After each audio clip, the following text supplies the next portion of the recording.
Students, आज की class शुरू होने से पहले मैं आपको एक छोटी सी बात बताती हूँ जिससे आपको इस क्लास की इम्पोर्टेंस पता चल जाएगी। जब भी हम स्कूल में पढ़ते हैं, कॉलेज में पढ़ते हैं, तो हमारा सिलेबस, हमारी बुक्स एक ही होती है, लेकिन क्लास में फर्स्ट, सेकंड, थर्ड पोजीशन पे 3 ही बच्चे आते हैं, बाकी बच्चे नहीं आते हैं, जबकि उसी किताब से पढ़ते हैं, वही टीचर उन्हें पढ़ाती है। तो मोरल ये है आपके लिए कि यूपीएससी हो, बीपीएससी है, कोई भी प्रतियोगी परीक्षा है, सबके लिए सिलेबस वही होता है, लेकिन पढ़ने का तरीका जो होता है ना, वो आपको उनसे अलग करता है। और अगर उस तरीके को आप समझ जाते हैं तो आप अच्छे नंबर से सिर्फ सेलेक्ट ही नहीं होइएगा, बल्कि आप टॉप भी कर सकते हैं।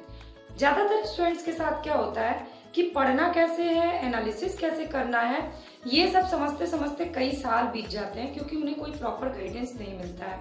और बहुत साल बीतने के बाद वो चीज़ उतनी इफेक्टिव नहीं रहती है। तो मेरी क्लासेस की मेन बात यही होती है कि मैं आप लोगों को वो सारी छुपी हुई चीज़ें बताऊं जो एक टॉपर स्टूडेंट्स करते हैं, जिस तरह की पढ़ाई सेलेक्ट किए जो लोग होते हैं वो लोग करते हैं, जिस तरह से एनालिसिस वो करते हैं, उन चीज़ों को मैं आपको बताऊं, ताकि वही जीएस जो कि बहुत वास्ट लगता है आप लोगों को, वही आपको बहुत छोटा सा लगने लगे। और जैसे ही माइंड में ये दिमाग में आता है कि ये तो बस इतना ही पढ़ना है, तो ऑटोमेटिक आपके अंदर पॉजिटिविटी आ जाती है। तो आज मैं अपनी इस क्लास के थ्रू आपको बताने वाली हूँ कि बीपीएससी में जो प्री होता है उसमें आप अपना क्वेश्चन खुद गेस कर सकते हैं, आप प्री में बिल्कुल सेफ नंबर पे रह सकते हैं, और किस तरह से 4 या 5 ऐसे काम है जिसको नहीं करने के बावजूद आप प्री में भी सेफ रहिएगा और आपका मेंस भी तैयार हो जाएगा। तो चलिए शुरू करते हैं आज की एनालिसिस की क्लास, जिसमें बीपीएससी के पिछले 2 साल का क्वेश्चन एनालिसिस करके मैं आपको बताती हूँ कि आप कितना कम पढ़ के भी प्री निकाल सकते हो और मेंस भी साथ में तैयार हो जाएगा। तो चलिए शुरू करते हैं आज की क्लास। ये डाटा देखकर आपको लग रहा होगा कि शायद कोई मैथमेटिक्स की क्लास शुरू होने वाली है, पर ऐसा नहीं है। पहले मैं इस डाटा को आपको थोड़ा सा समझा देती हूँ। ये बीपीएससी का 64th और 65th बीपीएससी का जो जीएस का पेपर आया था प्री में, उसका एनालिसिस है। अब एनालिसिस हमें क्या कहता है और उससे हमें कंक्लूजन क्या निकालना है वो बताती हूँ।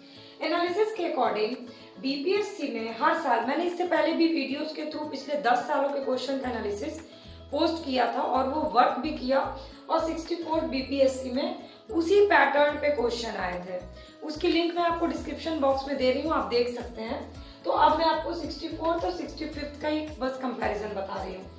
तो चलिए, हिस्ट्री में 3 पोर्शन है, मॉडर्न हिस्ट्री, मेडावल हिस्ट्री और एंशिएंट हिस्ट्री।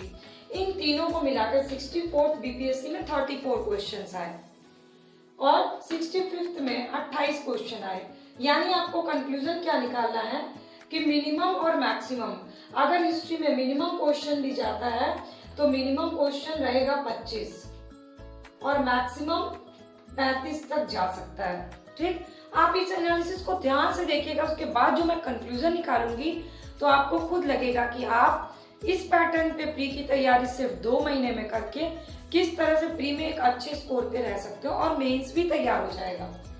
करंट अफेयर्स में 64th में आया 30 और 65th में आया 23 क्वेश्चन। यानी मिनिमम जो है 20 से 22 क्वेश्चन जरूर पूछे जाते हैं और मैक्सिमम जो है ये 30 तक जाएगा। बिहार से क्वेश्चन पूछे गए 23 और 25, इसमें भी मिनिमम जो है आपका 20 से 25 है। साइंस से पूछे गए 20 और इस साल बढ़ाया गया 30 क्वेश्चन हो गए, यानी आप 20 से 30 क्वेश्चन के बीच में रहिएगा। पॉलिटी से 12 से 10 यानी 10 क्वेश्चन कंपलसरी है। ज्योग्राफी में 11 से 14 यानी 10 क्वेश्चन कंपलसरी है। इकोनॉमिक्स में 10 या 10 दोनों साल 10 क्वेश्चन कंपलसरी, और मैथ में भी 10 क्वेश्चन कंपलसरी है। तो ये फिक्स है बीपीएससी का पैटर्न। इसी पैटर्न पे बीपीएससी आपसे क्वेश्चन पूछता है।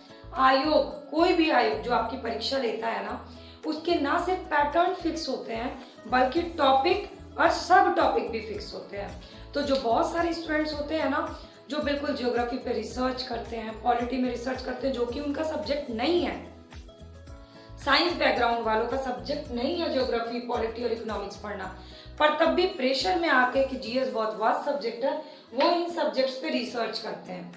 अब आपको भी रिसर्च करना है, मैं रिसर्च करने से पीछे जाने को नहीं कह रही हूँ, क्योंकि आपको मेंस भी तैयार करना है, बट रिसर्च वही करना है जो आपके मेंस में भी काम आ जाए। जैसे पहला कंक्लूजन निकालते हैं, हिस्ट्री में मॉडर्न हिस्ट्री से सबसे ज्यादा क्वेश्चन पूछे जाते हैं, 20 से 21 क्वेश्चन, जबकि मेडाइवल और एंशिएंट से 5 से 6 क्वेश्चन पूछे गए हैं। मतलब आपको एंशिएंट मेडाइवल में रिसर्च नहीं करना है, क्योंकि मेंस में भी आपके इस क्वेश्चन से क्वेश्चन नहीं आते हैं, मॉडर्न से क्वेश्चन आते हैं। ठीक है, तो पहला आप डिसाइड कर लीजिए कि आपको मॉडर्न हिस्ट्री पढ़ना है, टिक लगाते जाइए। यहाँ पर एक ग्राफ बना लेते हैं हम लोग, इधर बनाते हैं।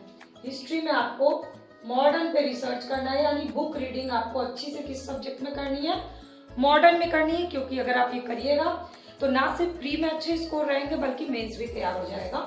तो मॉडर्न पे आपको बुक रीडिंग करनी है। मेडाइवल और एंशिएंट में आप कोई गाइड, ल्यूसेंट या कोई ईयर बुक पढ़ के काम चला सकते हैं। दूसरा, करंट अफेयर्स 22 से 30 क्वेश्चन पूछे जाते हैं और मेंस में भी इसका पोर्शन बहुत अच्छा खासा रहता है, और इंटरव्यू भी आपका करंट अफेयर से बेस्ड है, यानी ये जो है ना आपका पूरे एग्जामिनेशन का बेस है, तो इसको तो छोड़ना ही नहीं है। इवन एग्जाम हो चाहे ना हो, अगर आप प्रतियोगी परीक्षा की तैयारी कर रहे हैं और ब्रेक लेते हैं तो ब्रेक में भी आप करंट अफेयर्स का ब्रेक मत लीजिए, क्योंकि ये ब्रेक लीजिएगा तो ये एक बीच का गैप, लूप होल बन जाएगा। तो करंट अफेयर्स आपको पढ़ना ही है। पढ़ने के लिए 2 मैगजीन पढ़िए, पेपर पढ़ना छोड़ दीजिए। बहुत अजीब लग रहा होगा सुन के, पेपर में क्या है कि पेपर की जो लैंग्वेज होती है ना वो आपके मेंस में काम नहीं आएगी, और एक गलत डायरेक्शन में आपका लैंग्वेज डेवलप हो जाएगा। न्यूज चैनल्स मत देखिए, देखना है तो सिर्फ दूरदर्शन देखिए, क्योंकि बाकी चैनल्स देख के भी आपका मेंस और इंटरव्यू का लैंग्वेज और थॉट दोनों इफेक्ट करेगा। तो पेपर पढ़ने से समय भी बहुत बर्बाद होगा, क्योंकि वो एक न्यूज का क्रम होता है हर रोज। मैगजीन आपके लिए क्या करती है, पूरे महीने भर का पेपर को कलेक्ट करके आपके लिए सर्व करती है, यानी खाना बना के आपको सर्व किया जाता है। तो आप उसको जब पढ़िएगा तो उसका ज्यादा टेस्ट ले पाइएगा, यानी उसको ज्यादा अच्छे से कंटेक्स्ट कर पाइएगा, समझ पाइएगा। 2 मैगजीन पढ़िए। इसके अलावा एक और वेबसाइट है जो मैं आपको अगली वीडियो में बताऊंगी, जहां से मैक्सिमम क्वेश्चन करंट अफेयर्स के पूछे जाते हैं। तो अगर आपको उस वेबसाइट के बारे में पूरी जानकारी चाहिए होगी तो प्लीज कमेंट करके मुझे बताइएगा, अगर आपको जरूरत होगी तो ही मैं वो वीडियो बनाऊंगी। अब करंट अफेयर्स हो गया, फिर चलते हैं बिहार, यानी स्टेट स्पेशल क्वेश्चन। 23-25 यानी 20 से 25 क्वेश्चन आपके लिए पूछे जाते हैं, और चूंकि आप उसी स्टेट का एग्जाम दे रहे हैं तो आपके लिए मेंस के लिए तो इम्पोर्टेंट है ही, आपके इंटरव्यू के लिए वो इन्फॉर्मेशन बहुत जरूरी है, चाहे फैक्चुअल हो चाहे कंसेप्चुअल हो। और बिहार के भी क्वेश्चन कहाँ से आते हैं उसकी भी एक लिंक है जो मैं आप लोगों से शेयर करूंगी। अगर आप लोगों को वो सोर्सेज नहीं पता है तो कमेंट करके मुझे जरूर बताइएगा, क्योंकि अनटिल अनलेस आप मुझे बताएंगे नहीं, मैं वो वीडियो बनाऊं और आपके लिए यूजफुल ना हो, आपको पहले से ही पता हो, तो कोई फायदा नहीं है। तो मैं वही क्लास लूंगी जिसकी आपको जरूरत हो। तो बिहार के लिए आपको 2 बुक पढ़िए, एक तो इम्तियाज अहमद तो पढ़िए ही, और एक कोई भी, चाहे आप ल्यूसेंट पढ़े या जिससे भी आप कंफर्टेबल हो वो पढ़ लीजिए। अब चलते हैं साइंस में। साइंस में क्वेश्चन जो है ना, रीजनिंग जैसे हम लोग सॉल्व करते हैं ना, ग्राफ बनाते हैं, साइंस का ग्राफ डे बाय डे बढ़ रहा है। पिछले साल के मुकाबले इस साल बढ़ा, इससे पहले और कम पूछे गए थे, और हर अल्टरनेट ईयर साइंस का ना ग्राफ बढ़ता है। जैसे कि 64 में 20 पूछा तो 65 में 30, तो इस बार फिर से 20 ही क्वेश्चन आएंगे। ये ग्राफ अप एंड डाउन होता है। अगर आप पिछले 10 साल का क्वेश्चन उठा के देखिएगा तो आप मिनिमम 20 क्वेश्चन की तैयारी तो आपको करनी है। तो इस 20 क्वेश्चन की तैयारी के लिए ल्यूसेंट का साइंस आता है, उसको पढ़ लीजिए। आपका वो 20 क्वेश्चन तैयार हो जाएगा, क्योंकि बायो से ज्यादा क्वेश्चन होते हैं, और जो लोग साइंस बैकग्राउंड है उनके लिए आसान है। आर्ट्स वालों के लिए ल्यूसेंट रट्टाफिकेशन करिए, बहुत ज्यादा मत समझिए, बहुत ज्यादा रिसर्च मत करिए, क्योंकि साइंस के क्वेश्चन आपके मेंस में काम नहीं आएंगे। हाँ, टेक के क्वेश्चन आपके काम में आएंगे, साइंस एंड टेक के क्वेश्चन, इन्वायरमेंट के क्वेश्चन, जो कि आपका करंट अफेयर्स में कवर होता है। ल्यूसेंट से आपका सिर्फ ट्रेडिशनल साइंस कवर होगा, जो कि आपको रट्टाफिकेशन करना है, लेकिन साइंस एंड टेक के क्वेश्चन जो है ना वो करंट अफेयर से कवर करिए। इवन ये जो 20 क्वेश्चन पूछे गए हैं ना, उसमें से 8 से 9 क्वेश्चन आपके टेक से होते हैं, साइंस एंड टेक, टेक्नोलॉजी, विज्ञान एवं प्रौद्योगिकी, जो कि जीएस में इंटरव्यू में भी और जीएस के मेंस में भी पूछा जाता है। अब चलते हैं पॉलिटी, ज्योग्राफी, इकोनॉमिक्स और मैथ। मैथ को कर दीजिए क्रॉस। जिनका है मैथमेटिक्स वो तो कर लेंगे सॉल्व, उनको स्पेशल रिसर्च करने की जरूरत नहीं है, तो मैथ को अपने प्रिपरेशन लिस्ट में डालिए नहीं। और जिनका मैथमेटिक्स नहीं है उनको फालतू में मेहनत करने की जरूरत नहीं है। क्यों? क्योंकि नेगेटिव मार्किंग नहीं है। तो अब आप मैथमेटिक्स की अलग से रोज 1 घंटे की क्लास करिएगा, प्रैक्टिस करिएगा। उससे बेटर ऑप्शन है कि आप गेस कर लीजिए 10 क्वेश्चन में से। अगर आप तुक्का भी मारते हैं तो 10 में से मान लीजिए कि आपका 4 तो सही हो ही जाएगा। जय माता दी कर देना है, 4 क्वेश्चन सही हो जाएगा, क्योंकि उस क्वेश्चन के पीछे भागने में ना आपकी गारंटी नहीं है कि आप 6 क्वेश्चन भी सॉल्व कर पाइएगा कि नहीं, जिनका मैथ बैकग्राउंड नहीं है। और फालतू में एग्जाम में भी टाइम किल होगा और प्रिपरेशन टाइम में भी आपका टाइम किल हो जाएगा। तो वाइजली तैयारी करिए। ये नहीं कि मैंने सब सब्जेक्ट तैयार कर लिया। अगर वाइजली तैयारी करिएगा तो प्री में एक सेफ स्कोर पे रहिएगा। तो जो लोग मैथ बैकग्राउंड के नहीं है वो मैथ को काट दें, ठीक है। अब चलते हैं पॉलिटी, ज्योग्राफी और इकोनॉमिक्स। तो पहले हम देखते हैं इन सारे सबका टोटल कितना आया। अगर हमने इन 4 सब्जेक्ट की अच्छे से तैयारी कर ली तो हम कितने स्कोर पे पहुंच गए। सिर्फ मॉडर्न की हमने ज्यादा अच्छे से तैयारी की, यानी 20 क्वेश्चन की हमने तैयारी कर ली। और कॉन्फिडेंट रहिए, अगर आपने इसमें अच्छे से रिसर्च किया, अच्छे से टाइम दिया, तो आप 20 का 20 सही करके आइएगा, पहली बात। दूसरा, करंट अफेयर्स आपने तैयारी कर ली तो करंट अफेयर्स में 22 से 30 क्वेश्चन पूछते हैं। करंट अफेयर्स चूंकि एक वास्ट एरिया है, आपको समझ नहीं आएगा कि आपने सही डायरेक्शन में करंट अफेयर्स पढ़ा कि नहीं, और हो सकता है कि आप पूरी तरह से करंट अफेयर्स को सारा क्वेश्चन सही ना कर सकें। मैं करंट अफेयर्स की एक और वीडियो शेयर करूंगी कि करंट अफेयर्स के कौन सा टॉपिक इस बार इंपॉर्टेंट है, उसको कैसे आप एनालिसिस करके समझ सकते हैं। पर उसके लिए भी आपको कमेंट करके मुझे बताना होगा कि आपको उसकी जरूरत है कि नहीं है। खैर, तो ये इसमें आप 30 क्वेश्चन में आप 20 क्वेश्चन ही सही कर पाइएगा, मान लीजिए मिनिमम। मैक्सिमम तो आप बहुत जा सकते हैं। बिहार में अगर आपने अच्छे से तैयारी कर ली है तो आप 22 क्वेश्चन पक्का सही करिएगा 25 में से, क्योंकि बिहार एकदम स्ट्रेट फॉरवर्ड क्वेश्चंस पूछता, कोई रिसर्च वर्क नहीं होता उसमें। साइंस में आपने अगर 20 क्वेश्चन की तैयारी कर ली है, जो लोग साइंस बैकग्राउंड के नहीं है वो उसमें 15 क्वेश्चन कर पाएंगे। अब हम लोग कितने स्कोर पे पहुंचे? 77 स्कोर पे चले गए। राउंड फिगर में इसको मैक्सिमम मान लीजिए आप 80 और मिनिमम मान लीजिए आप 75 स्कोर पे पहुंच चुके हैं, ये 4 सेक्शन पे अच्छे से रिसर्च करके। अब हमारा स्कोर कितना हमें करना है? हमें स्कोर करना है, टारगेट हमारा 105, तो हम सेफ रहेंगे। यानी अभी हम कितने नंबर दूर हैं उसको कवर करना है। अब चलते हैं इन सब्जेक्ट्स में। मैथ को तो मैंने काट दिया, इन सब्जेक्ट्स में चलते हैं।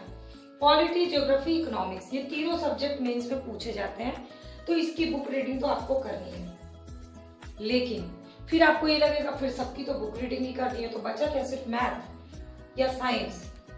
नहीं, इसकी बुक रीडिंग में आपको वही टॉपिक करने हैं जो कि प्री और मेंस दोनों में कॉमन है, जैसे कि सर्वोच्च न्यायालय, जैसे कि पार्लियामेंट, जिससे हर साल 2 से 3 क्वेश्चन पूछे जाते हैं। अगर आप प्रस्तावना छोड़ दीजिएगा पढ़ना, अगर आप नागरिकता छोड़ दीजिएगा पढ़ना, नो मैटर्स, उससे कोई फर्क नहीं पड़ेगा। ज्यादा से ज्यादा 1 क्वेश्चन उससे पूछे जाते हैं, 1 क्वेश्चन आप गेस भी कर सकते हैं। तो आपको वो टॉपिक्स पढ़ने हैं जो प्री और मेंस दोनों के लिए बहुत इंपॉर्टेंट है। और मैं सब्जेक्ट वाइज आपको वो टॉपिक्स भी बता दूंगी कि पॉलिटी में कौन कौन से टॉपिक आपको अच्छे से पढ़ने हैं। पार्लियामेंट है, सुप्रीम कोर्ट है, पंचायत है, ये टॉपिक्स हैं जिन पे आपको अच्छे से करना है, क्योंकि जो 10 क्वेश्चन पूछे जाते हैं उसमें से 7 क्वेश्चन उन्हीं टॉपिक से होते हैं। तो अगर आप वही टॉपिक पढ़ लीजिएगा, 4-5 टॉपिक हैं जहाँ से पूछे जाते हैं, उन 5 टॉपिक को अच्छे से एम लक्ष्मीकांत से पढ़ लिया या सुभाष कश्यप से पढ़ लिया, तो यकीन मानिए आपके क्वेश्चन गलत नहीं होंगे। तो आपका ये क्वेश्चन 7 नंबर हम जोड़ ले। फिर ज्योग्राफी में भी आपको वही एरिया उठाना है, इसमें भी आप 7 जोड़ लीजिए। इकोनॉमिक्स भी करंट अफेयर्स का क्वेश्चन पढ़ लीजिए, 7 दूनी 14 और 21। चलिए राउंड फिगर में 20 नंबर जोड़ लेते हैं 80 में, 100 नंबर पे पहुंच गए। इन सारे को करके 100 पे पहुंच गए। अब हम रेस में 5 नंबर दूर हैं। भाई मैथ में आप तुक्का मारिएगा, 4 तो सही होगा। और जरूरी नहीं है कि आप इसमें 7 पे ही रहिए, जरूरी नहीं है कि इसमें 7 पे ही रहिए या जरूरी नहीं है कि इसमें 20 पे ही रहिए। अगर इधर कुछ गलत होगा तो इधर कुछ सही भी होगा। तो ओवरऑल ये 4 नंबर मिला करके आप 104 पे हो गए, और इधर का सही, इधर का गलत या इधर का गलत और इधर का एक्स्ट्रा सही जो होगा वो मिला के 108 110 तक आप स्कोर पहुंच जाएगा। तो प्रॉपर एनालिसिस मैंने आपको कर दिया। अब आपको क्या क्या फायदे हैं। नेगेटिव मार्किंग नहीं है, आप गेस कर सकते हैं जिन सेक्शंस की आपने बहुत ज्यादा डीप तैयारी नहीं की है, लाइक मैथमेटिक्स या इकोनॉमिक्स में कुछ टॉपिक्स ऐसे होते हैं जिनका बैकग्राउंड नहीं रहता, वो समझ नहीं पाते हैं। तो इकोनॉमिक्स में, ज्योग्राफी में टेक्निकल वर्ड्स जो है जिनको समझ नहीं आता है। बाकी जो रट्टाफिकेशन वाले हैं जैसे कि संसद और मुद्रा, जाति जनजाति किसी देश की, ये रटने वाली चीजें, ये रोज आप एक चीज को याद करिए, आपका ज्योग्राफी बहुत अच्छे से हो जाएगा, क्योंकि बहुत ही फिक्स टॉपिक है ज्योग्राफी के क्वेश्चन का। तो इसके लिए आपको कोई टेंशन लेने की जरूरत नहीं है। तो सबसे अच्छी बात है कि नेगेटिव मार्किंग नहीं है। तो अगर आपको थोड़ा भी कुछ याद आ रहा है तो आप वाइज गेस कर सकते हैं। दूसरा, आर्ट्स और साइंस बैकग्राउंड के इसमें कोई अंतर नहीं है। अगर आर्ट्स वालों के लिए 20 क्वेश्चन बनता है हिस्ट्री वालों के लिए, तो साइंस वालों के लिए भी 20 क्वेश्चन बनता है। साइंस वालों को मैथमेटिक्स में भी 10 क्वेश्चन एक्स्ट्रा मिल रहा है, तो आर्ट्स वालों को भी पॉलिटी में 10 क्वेश्चन एक्स्ट्रा मिल रहा है। करंट अफेयर्स चाहे आर्ट्स हो चाहे साइंस बैकग्राउंड के, दोनों के लिए कॉमन है। तो यहाँ अपने अंदर ये मत लाइए कि हमारा साइंस बैकग्राउंड है तो हमारा प्री अच्छा नहीं हो सकता है। दोनों के लिए इक्वल किया गया है, बस सही एनालिसिस की जरूरत है, इसलिए वो टेंशन खत्म। तीसरा, होल जीएस पढ़ना है? बिल्कुल भी नहीं। आपको पढ़ना है हिस्ट्री, करंट अफेयर्स, बिहार और साइंस। इस पे आपको रिसर्च करना है और इसको आपको नॉर्मल पढ़ना है, पॉलिटी, इकोनॉमिक्स और ज्योग्राफी को। यानी अगर आप एक दिन में 10 घंटे पढ़ते हैं तो 10 में से आप मान लीजिए कि 7 घंटा आपको इन 4 सब्जेक्ट्स पे देना, हिस्ट्री, करंट अफेयर्स, बिहार और साइंस।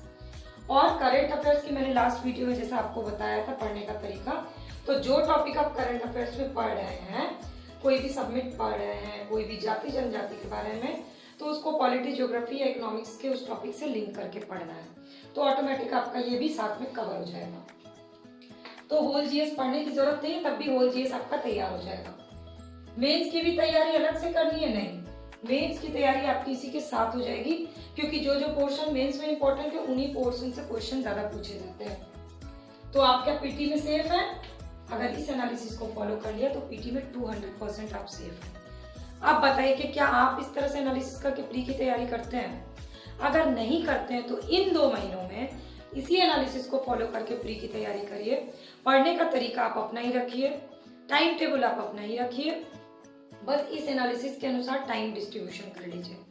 यकीन मानिए, आप प्री के बाद मुझे कमेंट करके मुझे जरूर बताइएगा कि आपका प्री में आप बिल्कुल सेफ स्कोर पे हैं। और अगर आपको ये पूरा एनालिसिस अच्छा लगा होगा तो प्लीज लाइक बटन जरूर प्रेस करिएगा।